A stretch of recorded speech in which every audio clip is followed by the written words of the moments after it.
राम राम जी, जय श्री राम, हर हर महादेव। मैं बाबा रामदास। सारी दुनिया में इस समय एक ही सवाल पूछा जा रहा है, ये जो युद्ध चल रहा है ईरान अमेरिका इजराइल के बीच में, ये रुकेगा, सीज फायर होगा या ये और भड़केगा, या ये युद्ध कितना लंबा चलेगा। एक और चर्चा चल रही है कि क्या अमेरिका ग्राउंड इन्वेजन करेगा, मतलब क्या अपने सैनिक ईरान में उतारेगा। किसी भी सवाल का जवाब इतना आसान नहीं है। सबसे पहली बात है कि युद्ध रुकेगा या चलता रहेगा। सबसे पहली बात ये देख लो ना कि युद्ध में पार्टनर्स कितने, कौन कौन है, मुख्य प्लेयर्स कौन है। सबसे प्रमुख प्लेयर है अमेरिका, इजराइल और ईरान। युद्ध बैटल ग्राउंड क्या है, गल्फ कंट्रीज। अमेरिका की धरती पर डायरेक्ट तो अटैक हो नहीं रहा है, अमेरिकन बेसिस पे अटैक हो रहा है। अमेरिका 8,000 किलोमीटर दूर आके एक विदेशी धरती पे एक युद्ध लड़ रहा है, जिसका असर पूरी वर्ल्ड की इकोनॉमी पर पड़ रहा है। पूरे वर्ल्ड में एनर्जी क्राइसिस बहुत भीषण पैदा होने जा रहा है। कुछ कंट्रीज में हो चुका है। जिन कंट्रीज के पास रिजर्व्स नहीं थे उनका बहुत बुरा हाल है, यूरोप का बहुत बुरा हाल है। ऐसे में युद्ध रोकना कौन चाहता है भाई? जहां एनर्जी क्राइसिस है वो तो देश चाहेंगे कि युद्ध रुके, क्योंकि तेल की जो इकोनॉमी है वो सिर्फ तेल तक सीमित नहीं होती ना, उससे पूरी की पूरे देश की इकोनॉमी जुड़ी होती है। इसलिए दुनिया का हर कंट्री ये चाहता है युद्ध रुके। अमेरिका खुद चाहता है, उसको लगता है मैं गलत फंस गया हूं, पर कौन नहीं चाहता? इजराइल बिल्कुल नहीं चाहता कि युद्ध रुके। अगर अमेरिका युद्ध रोकना भी चाहेगा तो इजराइल नहीं रुकने देगा। क्यों? क्योंकि इजराइल युद्ध नहीं लड़ रहा है, इजराइल तो अपने अस्तित्व की लड़ाई लड़ रहा है। इजराइल के सामने तो करो या मरो की स्थिति है। क्यों? ईरान कहता है कि इजराइल को और यहूदियों को जिंदा रहने का कोई हक ही नहीं है। They have no right to live इस धरती पे, उनको मिटा, डेथ फॉर इजराइल। इसके लिए वो न्यूक्लियर वेपन्स तैयार कर रहा है, यूरेनियम का एनरिचमेंट कर रहा है। लोग कहते हैं कि 60% कर चुका है, 90% होने में देर नहीं है। नहीं तो डर्टी बॉम्ब तो बना ही सकता है। तो इजराइल तो अपने अस्तित्व की लड़ाई लड़ रहा है। वो जब तक ईरान का खतरा उसके लिए समाप्त नहीं होता वो तब तक लड़ेगा। उसका एक ही लक्ष्य है कि ईरान का जो न्यूक्लियर थ्रेट है वो हमेशा के लिए समाप्त होना चाहिए। गल्फ कंट्रीज भी जानते हैं कि ये ईरान एक बहुत बड़ा सिरदर्द है उनके लिए, इसका परमानेंट पक्का इलाज होना जरूरी है। अब एक इलाज होता है कि रजीम चेंज हो जाए, सरकार बदल जाए, कायदे की ठीक ठाक सरकार आ जाए जो जियो और जीने दो पे विश्वास करती हो, कि खुद भी भैया कमाओ खाओ बच्चे पालो दूसरों को भी पालने दो। अब ईरान की जो वर्तमान रजीम है वो कहती है ना, इजराइल को इस धरती पर जिंदा रहने का हक नहीं है, उसके लिए रजीम चेंज होना जरूरी। रजीम चेंज क्या इतना आसान है? इसलिए ये कंट्रीज इजराइल और गल्फ ये कहेंगे कि जब तक ईरान का पक्का इलाज नहीं होता मत छोड़ो, नहीं तो कल को ये फिर परेशान करेगा। इसलिए वो युद्ध विराम नहीं होने देंगे। वो इजराइल तो इस युद्ध को एक परिणति तक निश्चित पहुंचाना चाहेगा। अमेरिका की पूंछ फंसी भी है, दबी भी है, वो बेशक यहां से भाग जाने की फिराक में है। अब सवाल उठता है कि रजीम चेंज कैसे होगा? रजीम चेंज होने का सिर्फ एक तरीका है कि ग्राउंड इन्वेजन हो। पर क्या ग्राउंड इन्वेजन वाकई इतना आसान है? लोग पता है क्या कह रहे हैं? पूरा ईरान फलूजा बन जाएगा। अब ये फलूजा क्या है मैं ये बता दूं। कहते हैं अगर अमेरिका के ट्रूप्स ईरान की धरती पे उतरे और अगर रजीम चेंज हो भी गया, ईरान में अगर अमेरिका ने अपनी पिट्ठू सरकार, अपना कोई कठपुतली प्रेसिडेंट प्राइम मिनिस्टर बैठा भी दिया, इसके बावजूद ईरान काबू नहीं आएगा, पूरा ईरान फलूजा बन जाएगा। तो मैं जरा दर्शकों को बता दूं ये फलूजा क्या है। भैया 2003 में आपको याद होगा सद्दाम हुसैन को पकड़ लिया और ग्राउंड इन्वेजन किया। पहले तो पिटाई करता रहा, ऊपर से एयरफोर्स सॉर्टीज मार मार के भूसा निकाल दिया इराक का। उसके बाद ग्राउंड इन्वेजन किया, एक ही दिन में इराक की सेना ने सरेंडर कर दिया, सद्दाम हुसैन को पकड़ लिया, फांसी पे लटका दिया, रजीम चेंज हो गई। भाई सद्दाम हुसैन को पकड़ के लटका दिया, सद्दाम मर गया, इसका मतलब सरकार नई आ गई। इराक में क्या हुआ, एक फलूजा नाम का एक शहर है, छोटा सा शहर है, जितने भी रेजिस्टेंस या जो उस अमेरिकन इन्वेजन के खिलाफ लड़ने वाले लोग थे, वो सारे के सारे उस फलूजा शहर में इकट्ठे हो गए। अमेरिका ने अटैक किया फलूजा पे, और लोग बताते हैं कि साहब इतनी भीषण लड़ाई हुई कि फलूजा का एक एक प्रत्येक व्यक्ति शहर का वो ही वॉज मर्सिनरी लड़ रहा था, अपने देश के लिए लड़ रहा था, अमेरिका के खिलाफ लड़ रहा था। एक एक घर, दुकान, मकान, स्कूल, कॉलेज, अस्पताल, मस्जिद, हर एक व्यक्ति लड़ाका था। और फलूजा शहर में इतनी जबरदस्त रेजिस्टेंस हुई कि अमेरिका की नानी याद करा दी। तो वो तो इराक में सिर्फ एक शहर था जिसकी पॉपुलेशन बहुत ही कम थी, मुश्किल से लाख दो लाख लोगों का छोटा सा शहर। हमारे यहाँ लाख 2 लाख का कस्बा होता है। हमारे यहाँ भारत में अगर 1 लाख किसी शहर की पॉपुलेशन है तो उसको शहर नहीं बोलते, वो तो कस्बा होता है। तो फलूजा एक कस्बा था भारत के हिसाब से, छोटा सा। अगर ईरान में इस तरीके से इन्वेजन हुआ तो भैया ईरान की पहली बात तो पॉपुलेशन है 9 करोड़, छोटा मोटा देश नहीं, और ज्योग्राफिकल एरिया बहुत बड़ा है, इराक का 4 गुना बड़ा। 9 करोड़ लोग रहते हैं और बहुत बड़े बड़े शहर हैं, घनी आबादी है। इसके अलावा जो ज्योग्राफिकल टेरेन है वो है, आपको मालूम है ईरान में बहुत सर्दी पड़ती है, खूब बर्फबारी होती है। ईरान एक ठंडा मुल्क है और पहाड़ी एरिया है।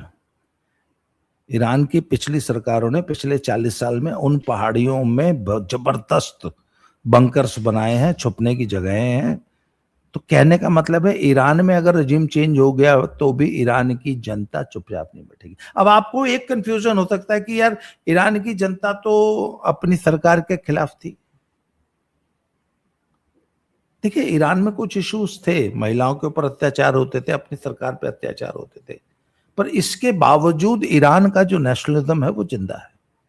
वो अपनी सरकार से नाराज हैं, सब कुछ कर लेंगे, अपनी सरकार से लड़ लेंगे, पर जब एक अमेरिकन इन्वेजन की बात आएगी तो ईरानी जो राष्ट्रीयता है, राष्ट्र का जो उनका बोध है, उनका जो नेशनलिस्टिक कैरेक्टर है, वो जाग जाएगा और वो सारे एक होके अमेरिका के खिलाफ खड़े हो जाएंगे। और बताया जा रहा है कि ईरान का हर शहर फलूजा बन जाएगा। अमेरिका की नानी सिर्फ एक अकेले फलूजा ने याद दिला दी थी।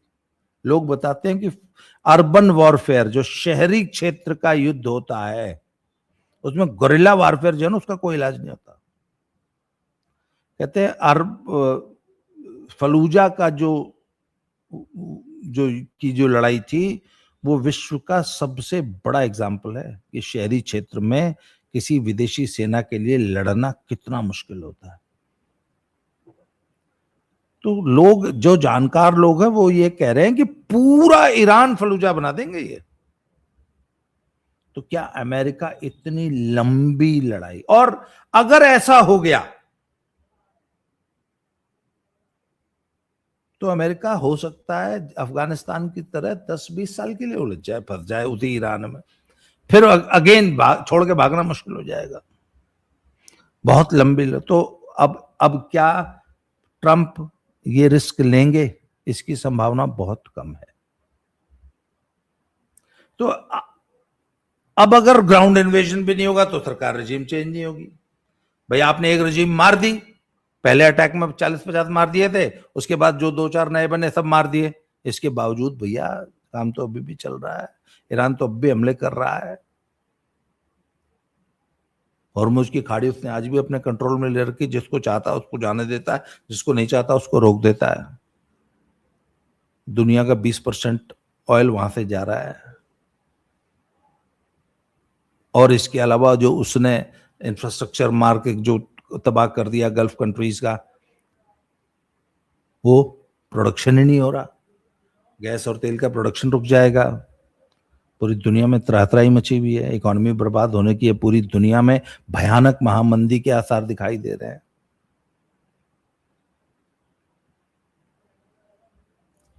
तो ऐसे में इस युद्ध की क्या परिणति हो सकती है? वो कहते हैं जी ये युद्ध, अब जो एक्सपर्ट्स हैं वो ये बताते हैं कि ये युद्ध अब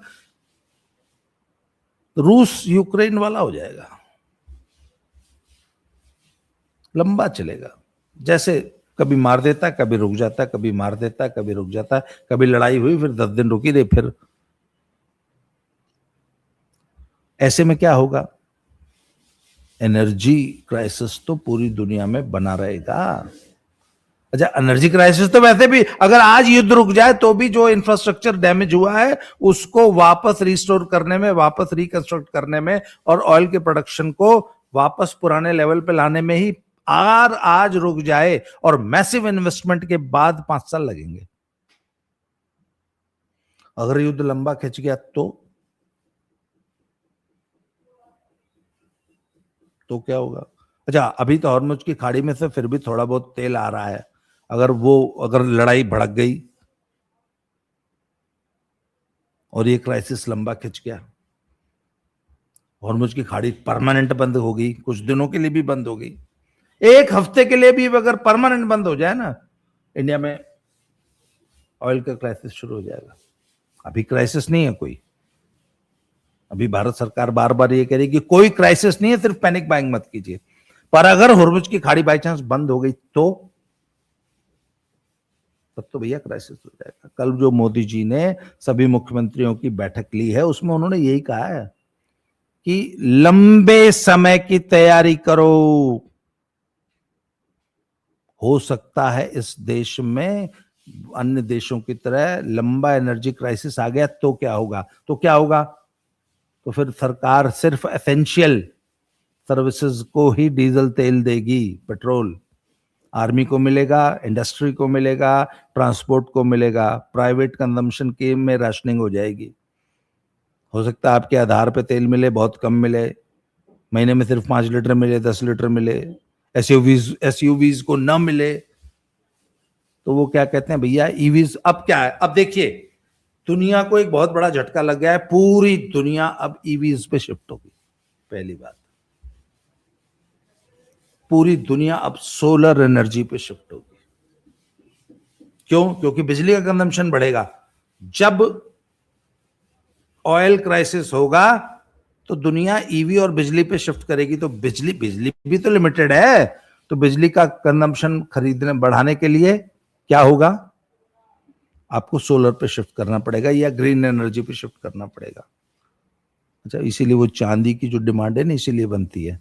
अगर सोलर पैनल्स का प्रोडक्शन बढ़ेगा और ईवीज में बैटरीज का अगर प्रोडक्शन बढ़ेगा तो चांदी की खपत बढ़ेगी। इसलिए चांदी सोना हमेशा सेफ, इसीलिए इन्वेस्टमेंट, स्पेशली चांदी। आज के जमाने में चांदी वाले पैनिक न करें, अपनी चांदी बचा के रखो, बहुत बहुत आपको करोड़पति बना के जाएगी। खैर चलिए, ये विषयांतर हो जाएगा, इस पर अलग विषय करेंगे। आपको याद होगा एक बार गडकरी जी ने एक प्रोजेक्ट की बात की थी कि दिल्ली से जयपुर वो एक ऐसा कॉरिडोर डेवलप करना चाहते हैं जिसमें सारी बसेस, ट्रक्स, जैसे रेलवे का इंजन होता है उसके ऊपर एक तार चलता है पटरी के ऊपर, और इंजन जो है वो अपना एक वो जो लोहे का क्या बोलते हैं उसको, वो खड़ा करके उससे एनर्जी लेके उससे बिजली से रेल चलती है ना। कहते हैं ऐसा हाइब्रिड हाईवे तैयार करने की हम प्लानिंग कर रहे हैं जिसमें सारी ट्रक बस उस हाईवे पे चले, हैवी व्हीकल उस हाईवे पे चले और बिजली से चले। जहां पर वो वाला बिजली वाला ट्रैक खत्म हो जाए, तुरंत अपना डीजल पे शिफ्ट होके जो है रोड पे आम रोड पे चलने लगे। जब वो हाईवे मिल जाए तो अपना डीजल का इंजन बंद कर दें और बिजली से चलना शुरू कर दें। ऐसा उन्होंने एक पायलट प्रोजेक्ट की बात की थी, आपको याद होगा, 1 साल पहले। तो मुझे लगा था कि ये बहुत क्रांतिकारी कदम है, परंतु अभी बहुत जल्दी हो सकता है जनता इस पे शिफ्ट ना करे। पर भैया अगर एनर्जी क्राइसिस हो गया और पेट्रोल तेल मिलना ही बंद हो गया तो आपके लिए तो आज लोग ईवी में इतनी हजार खामियां निकालते हैं, महंगी भी है। कल को गवर्नमेंट उस पर कोई अगर एक सब्सिडी दे देगी, टैक्स माफ कर देगी, प्रोडक्शन बढ़ जाएगा। निश्चित रूप से जिस चीज का हैवी प्रोडक्शन होता है उसके दाम गिरते हैं। ये अपना मोबाइल फोन याद कर लीजिए, अगर इसी तरह एनर्जी क्राइसिस रहा तो जनता इलेक्ट्रिक और ईवी पे शिफ्ट करेगी। तो मोदी जी ने कल यही कहा है कि लॉन्ग टर्म तैयारी कीजिए अपने अपने राज्य में, अपने देश में। जनता को बोलिए कि नए तरीके इजाद करे सर्वाइवल के, खाना बनाने की नई टेक्निक्स, खाना पकाने की नई टेक्निक्स, एलपीजी पे अपनी डिपेंडेंस कम कीजिए। आपको याद है हमारे जमाने में, मुझे याद है 1985 में मेरे गांव में बायोगैस लग गया था और उससे पूरे घर का खाना बनता था और वो लाइट भी जलती थी। फिर बाद में लोगों ने उसको धीरे धीरे अबैंडन कर दिया। क्यों? क्योंकि एलपीजी सुविधाजनक था। अच्छा, सब लोगों ने पशु पालने बंद कर दिए। आज गाय जो है आवारा घूम रही है बेचारी, परित्यक्ता। भैया वो गाय फिर कीमती हो जाएगी, उसका गोबर ना। अच्छा एक बात बताऊं, गांव वालों के लिए एक बहुत बड़ी अपॉर्चुनिटी आ गई है। अमेज़न पे याद है वो कंडे बिक रहे थे, उपले पत्थियां, वो पत्थियां बेचने का फिर से टाइम आ गया। थोड़ी बड़ी बड़ी मोटी मोटी पत्थियां बनाओ घर पे अपने, अगर पशु हैं, और उनको बेच लो। गांव में बिक रही है, छोटे कस्बों में तो खूब बिक रही है। मैंने बोला भैया दुगना हो गया रेट कंडे का। तो मैंने बोला ना, हिंदुस्तान तो बहुत समझदार लोग हैं हिंदुस्तान के, तुरंत नए रास्ते खोज लेते हैं, अपनी जड़ों से जुड़े हुए लोग हैं। इसलिए लंबे समय तक इस संकट से उबरने की तैयारी कीजिए।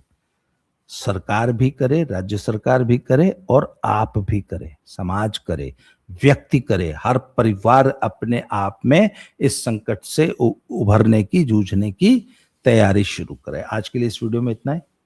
अगले वीडियो में फिर से मिलते हैं जी। Thank you very much. जय श्री राम।